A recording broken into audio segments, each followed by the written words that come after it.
사사기 7장 함께 읽겠습니다. 여룻바알이라 하는 기드온과 그를 따르는 모든 백성이 일찍 일어나 하로셈 곁에 진을 쳤고 미디안의 진영은 그들의 북쪽이요 모레산 앞 골짜기에 있었더라. 여호와께서 기드온에게 이르시되 너를 따르는 백성이 너무 많은즉 내가 그들의 손에 미디안 사람을 넘겨주지 아니하리니 이는 이스라엘이 나를 거슬러 스스로 자랑하기를 내 손이 나를 구원하였다 할까 함이니라. 이제 너는 백성의 귀에 외쳐 이르기를 누구든지 두려워 떠는 자는 길라산을 떠나 돌아가라 하라 하시니 이에 돌아간 백성이 22,000명이요 남은 자가 10,000명이었더라. 여호와께서 또 기드온에게 이르시되 백성이 아직도 많으니 그들을 인도하여 물가로 내려가라. 거기서 내가 너를 위하여 그들을 시험하리라. 내가 누구를 가리켜 내게 이르기를 이 사람이 너와 함께 가리라 하면 그는 너와 함께 갈 것이요 내가 누구를 가리켜 내게 이르기를 이 사람은 너와 함께 가지 말 것이라 하면 그는 가지 말 것이니라 하신지라. 이에 백성을 인도하여 물가에 내려가매 여호와께서 기드온에게 이르시되 누구든지 개가 핥는 것 같이 혀로 물을 핥는 자들을 너는 따로 세우고 또 누구든지 무릎을 꿇고 마시는 자들도 그와 같이 하라 하시더니 손으로 움켜 입에 대고 핥는 자의 수는 300명이요 그 외의 백성은 다 무릎을 꿇고 물을 마신지라. 여호와께서 기드온에게 이르시되 내가 이 물을 핥아 먹은 300명으로 너희를 구원하며 미디안을 내 손에 넘겨주리니 남은 백성은 각각 자기의 처소로 돌아갈 것이니라 하시니 이에 백성이 양식과 나팔을 손에 든지라. 기드온이 이스라엘 모든 백성을 각각 그의 장막으로 돌려보내고 그 300명은 머물게 하니라. 미디안 진영은 그 아래 골짜기 가운데 있었더라. 그 밤에 여호와께서 기드온에게 이르시되 일어나 진영으로 내려가라. 내가 그것을 내 손에 넘겨 주었느니라. 만일 내가 내려가기를 두려워하거든 내 부하 보라와 함께 그 진영으로 내려가서 그들이 하는 말을 들으라. 그 후에 내 손이 강하여져서 그 진영으로 내려가리라 하시니 기드온이 이에 그의 부하 보라와 함께 군대가 있는 진영 근처로 내려간즉 미디안과 아말렉과 동방의 모든 사람들이 골짜기에 누웠는데 메뚜기의 많은 수와 같고 그들의 낙타의 수가 많아 해변의 모래가 많음 같은지라. 기드온이 그곳에 이른즉 어떤 사람이 그의 친구에게 꿈을 말하여 이르기를 보라 내가 한 꿈을 꾸었는데 꿈에 보리떡 한 덩어리가 미디안 진영으로 굴러 들어와 한 장막에 이르러 그것을 쳐서 무너뜨려 위쪽으로 엎으니 그 장막이 쓰러지더라. 그의 친구가 대답하여 이르되 이는 다른 것이 아니라 이스라엘 사람 요아스의 아들 기드온의 칼이라. 하나님이 미디안과 그 모든 진영을 그의 손에 넘겨주셨느니라 하더라. 기드온이 그 꿈과 해몽하는 말을 듣고 경배하며 이스라엘 진영으로 돌아와 이르되 일어나라. 여호와께서 미디안과 그 모든 진영을 너희 손에 넘겨주셨느니라 하고 300명을 세 대로 나누어 각 손에 나팔과 빈 항아리를 들리고 항아리 안에는 횃불을 감추게 하고 그들에게 이르되 너희는 나만 보고 내가 하는 대로 하되 내가 그 진영 근처에 이르러서 내가 하는 대로 너희도 그리하여 나와 나를 따르는 자가 다 나팔을 불거든 너희도 모든 진영 주위에서 나팔을 불며 이르기를 여호와를 위하라 기드온을 위하라 하라 하니라. 기드온과 그와 함께한 100명이 이경초의 진영 근처에 이른즉 바로 파수꾼들을 교대한 때라. 그들이 나팔을 불며 손에 가졌던 항아리를 부수니라. 세 대가 나팔을 불며 항아리를 부수고 왼손에 횃불을 들고 오른손에 나팔을 들어 불며 외쳐 이르되 여호와와 기드온의 칼이다 하고 각기 제자리에 서서 그 진영을 에워싸매 그 온 진영의 군사들이 뛰고 부르짖으며 도망하였는데 300명이 나팔을 불 때에 여호와께서 그 온 진영에서 친구끼리 칼로 치게 하심으로 적군이 도망하여 스레라의 벳시다에 이르고 또 답밭에 가까운 아벨무홀라의 경계에 이르렀으며 이스라엘 사람들은 납달리와 아셀과 온 문하 므낫세에서부터 부름을 받고 미디안을 추격하였더라.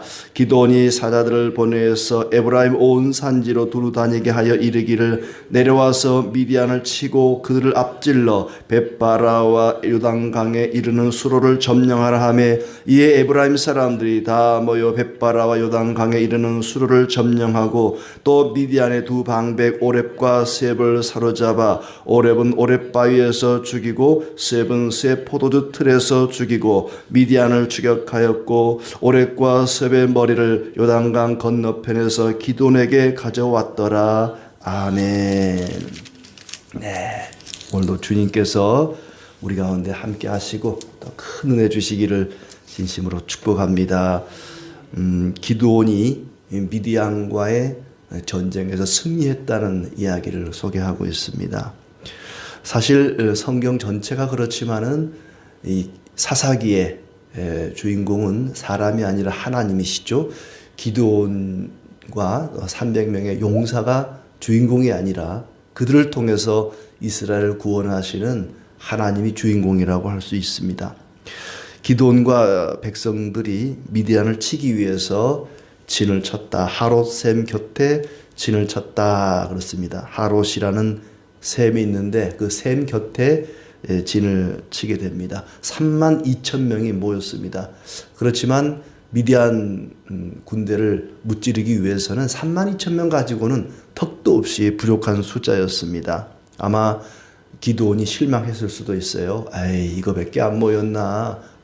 저 많은 적군을 물리치기 위해서는 더 많이 필요한데 32,000명밖에 안 모였나? 아마 실망을 했을 텐데 하나님께서 기드온에게 말씀하시기를 그것도 많다고 이야기합니다. 백성이 너무 많다. 너무 많으면 미디안을 너희에게 넘겨주지 아니하리라. 상식적으로 맞지 않죠. 전쟁을 승리로 이끌기 위해서는 군사가 많아야 됩니다. 무기도 좋아야 되고 군사도 많아야 되고 뭔가 크고 많아야 이길 수 있는데 오히려 하나님은 그렇지 않다. 백성이 너무 많다. 너무 많으면 미디안을 너희 손에 넘겨주지 아니하리라. 왜냐하면 백성이 많은 상태에서 전쟁에 이기게 되면 하나님 은혜로 이겼다는 것을 모르고 백성이 많아서 이긴 줄로 교만해질 수 있다는 것입니다. 하나님께서 이제 기드온에게 말씀하십니다. 이전에 보니까 이스라엘이 나를 거슬러 스스로 자랑하기를 내 손이 나를 구원하였다 할까 함이니라. 돌려보내라고 집으로 돌려보내라고 너무 많다고 말씀하시는 것은 너무 숫자가 많으면 우리가 숫자가 많아서 이겼다 이렇게 착각할까 봐 돌려보내라. 3절에 보면은 누구든지 두려워 떠는 자는 길라산을 떠나 돌아가라 하라. 돌려보낸 게 아니라 돌아가라. 알아서 돌아가라고 얘기합니다. 강제로 돌려보낸 건 아닙니다. 스스로 돌아가라. 두려워 떠는 자는 돌아가라. 32,000명이 왔지만 어떤 사람은 얼떨결에 친구가 가니까 따라올 수도 있고 나는 안 갈란다 했는데 야 남자가 뭐 그렇게 약하냐 뭐 이런 소리 듣고 그럼 갈게 하고 뭐 어쩔 수 없이 얼떨결에 따라오는 사람도 있을 수 있어요. 그런 사람에게 두려워 떠는 자는 집으로 돌아가라 했더니 얼마나 고마워요. 아이고 고맙습니다. 안 그래도 무서웠는데. 그리고 얼씨구나 하고 돌아간 사람들이 22,000명이나 돌아가고 10,000명만 남았다 그렇습니다. 그런데 하나님께서 이것도 많다. 10,000명도 많다. 백성을 물가로 데려가서 물을 마시게 하는데 내가 이렇게 하는 사람은 돌려보내고 이렇게 하는 사람은 같이 남겨둬라 하는데 두 가지 예를 들지요. 물을 손으로 움켜서 서서 물을 핥아먹는 사람, 손으로 물을 움켜서 손에 있는 물을 핥아먹는 사람은 남겨놓고 엎드려서 개처럼 엎드려서 물을 허겁지겁 핥아먹는 사람, 엎드려서 물을 마시는 사람은 돌려보내라. 왜 그랬는지는 몰라요. 이유는 모릅니다. 전에는 이제 엎드려서 먹은 사람은 사주 경계를 하지 않고 너무 부주의하게 막 개처럼 그냥 허겁지겁 엎드려서 먹는 사람은 그건 지혜롭지 못하다. 어리석은 사람이다. 그러니 돌려보내라. 그러지 않았을까라고 해석을 했는데 또 이런 해석도 있어요. 손으로 물을 떠서 핥아먹는 사람은 되게 두려움이 많은 용기가 없는 사람이다. 무서워서 그런 사람이다. 하나님이 연약한 사람 300명만 데려가서 이긴 거다. 왜냐하면 하나님의 강하심과 하나님의 능력을 나타내기 위해서 그런 것이다. 이렇게 해석을 하기도 하고 뭐 어느 해석이 옳은지는 몰라요. 왜 그랬는지도 몰라요. 왜 엎드려 먹은 사람은 돌아가라 그러고 서서 먹은 사람은 데려갔을까? 그건 우리가 이유는 알 수 없습니다만은 아무튼 엎드려서 개처럼 물을 허겁지겁 먹은 사람은 집으로 돌려보내라 하고 이제 서서 손바닥으로 물을 떠서 핥아 먹은 사람 300명만 남겨서 그 300명을 가지고 이스라엘을 미디안의 손에서 구원할 것이다. 이렇게 하고 이제 밤중에 기드온에게 미디안 진영으로 내려가 보라 그럽니다. 그러니까 이스라엘은 지금 산 위쪽에 언덕 위인지 산 위인지 위쪽에 하롯셈 곁에 진을 쳤고 미디안은 산 아래 골짜기에 지금 진을 치고 있는 거예요.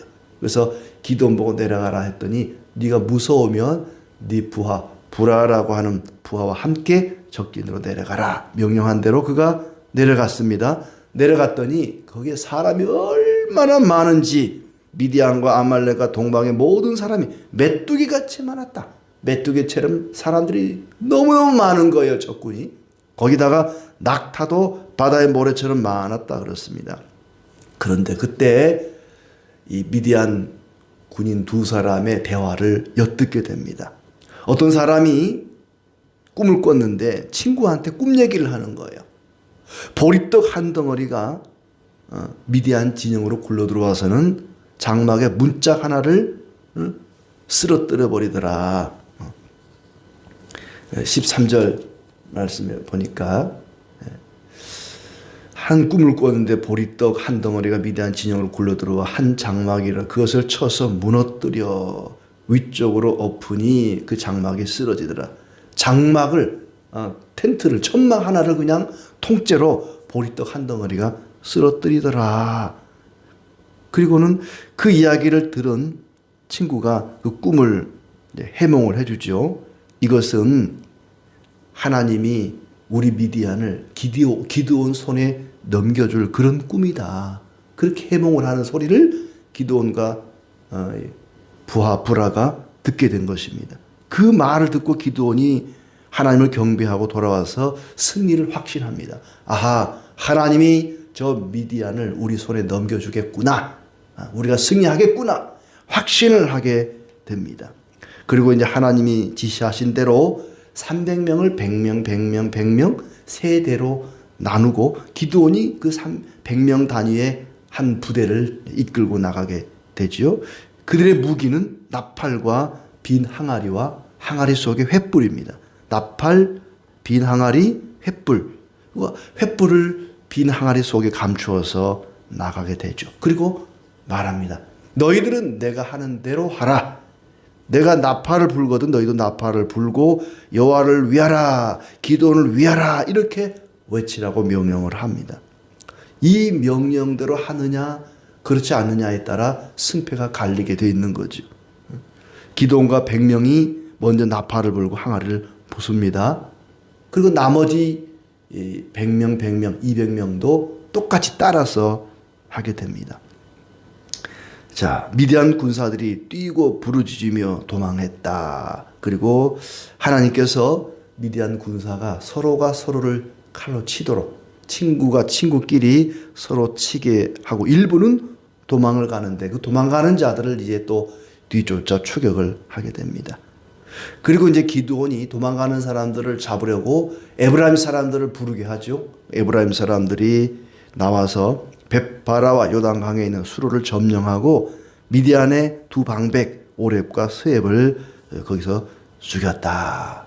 이렇게 해서 기드온과 이스라엘이 미디안을 물리치고 승리했다는 이야기입니다. 사람들은 사람이 많아야 좋고 무기도 커야 되고 사람도 덩치가 커야 되고 무조건 커야 되고 많아 이길 수 있다. 이렇게 생각을 하는데 하나님은 그렇게 생각하지 않으셨습니다. 전쟁은 숫자의 많고 적음이 아니라 믿음으로 싸워야 된다. 전쟁은 사람의 손에 달린 것이 아니라 하나님 손에 달려 있다는 것을 말씀하십니다. 사람의 힘이 아니라 하나님의 기적으로 전쟁을 이기게 됩니다. 이들이 들고 나갔던 무기를 보면 살상용 무기는 하나도 없습니다. 나팔, 빈 항아리, 횃불, 칼이나 창이나 활이나 이런 살상용 무기가 없습니다. 어쩌면 너무나 무모하고 어이없는 무기지만 그들이 하나님의 명령을 믿고 순종할 때 승리할 수 있었습니다. 여리고 성을 점령할 때와 너무나 닮아 있죠. 하루에 한 바퀴씩 돌고 마지막 7째 날은 7바퀴 돌고 크게 소리를 외치라. 그랬더니 여리고 성이 와르르 무너져 버렸습니다. 마찬가지로 미디안 군대를 물리치는 일에는 하나님의 놀라운 기적이 그리고 그 백성들의 믿음과 순종이 뒤따랐다는 것이죠. 너희가 나팔을 불고 소리를 외쳐라. 에이 그래가지고 어떻게 이겨요? 우리가 다 죽어요. 못해요. 안 돼요. 아마 그랬더라면 이길 수 없었을 거예요. 그러나 기드온이 얘기한 대로 그들이 나팔을 불고 항아리를 깨고 횃불을 들 때에 하나님이 역사하셔서 자기들끼리 아군끼리 미디안 군사들끼리 서로 치고받고 죽이는 그런 역사가 일어났던 것입니다. 하나님이 원하시는 것은 바로 하나님의 말씀을 믿고 순종하는 것이다. 무모하고 어이없는 무기지만 그렇게 하나님의 말씀을 믿고 순종할 때 그들은 승리할 수가 있었습니다. 우리가 싸우는 영적 전투, 영적 싸움도 마찬가지입니다. 하나님의 말씀을 묵상하고 기도하고 성령을 의지하며 나갈 때 우리는 틀림없이 승리할 것입니다. 하나님은 기드온에게 무기를 보강시켜 준 것이 아니라 믿음을 강화시켜 주셨습니다. 9절 말씀을 보시면 기드온에게 이르되 일어나 진영으로 내려가라. 내가 그것을 내 손에 넘겨주었느니라 말씀하십니다. 그 말씀을 믿은 거죠. 내가 미디안을 네 손에 넘겨주었다. 이 말씀을 확실히 믿고 나갔습니다. 특히 이 기드온이 그 말을 믿지 못할까 봐 미디안 병사 두 사람의 대화를 엿듣게 해주신 거죠.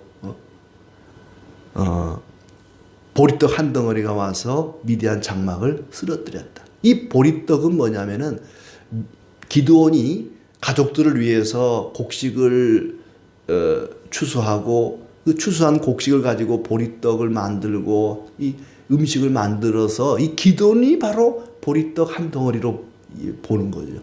보리떡 한 덩어리가 굴러와서 미디안의 장막을 쓰러뜨렸다. 생각해 보세요. 보리떡 커봐야 얼마나 크겠어요? 손바닥만 하지 않겠습니까? 이 손바닥만한 보리떡 한 덩어리가 굴러오더니 집 한 채를 큰 집은 아니지만 텐트를 장막을 쓰러뜨려 버린 거예요. 도저히 불가능한 일이잖아요. 손바닥만한 보리떡이 어떻게 장막을 무너뜨리겠어요? 그런데 꿈속에 그게 보인 거예요. 그리고 그 꿈을 해몽해 주는 친구의 말이 더 가관이지 않습니까? 이 꿈은 이 보리떡 같은 이 기드온이 와서 우리 미디안을 무너뜨릴 꿈이다. 그 얘기를 들으니까 기드온이 무릎을 탁 치는 거죠. 우리가 이기겠구나. 하나님이 저 미디안을 우리 손에 넘겨주시겠다고 하는 그런 꿈이구나. 더욱더 확신을 하게 되고 하나님을 찬양하게 됩니다. 그만큼 미디안 군사들이 잠을 설치고 또 서로 무서워하고 있고 두려워하고 있고 사계가 굉장히 저하되어 있다는 것을 확신하게 되고 우리가 공격하면 이길 수 있겠구나. 이런 확신을 갖게 된 것입니다. 그렇게 승리에 대한 확신을 가지고 용기를 가지고 믿음으로 순종할 때에 그들이 승리할 수가 있었습니다. 그들이 나팔을 불고 횃불을 들었던 것처럼 우리는 복음의 나팔을 불고 복음의 빛을 높이 지켜드려야 할 것입니다. 그렇게 하나님 말씀을 믿고 기도하고 성령을 의지하면서 오늘도 복음의 나팔을 불고 복음의 횃불을 높이 드는 우리의 삶이 되기를 진심으로 축복합니다.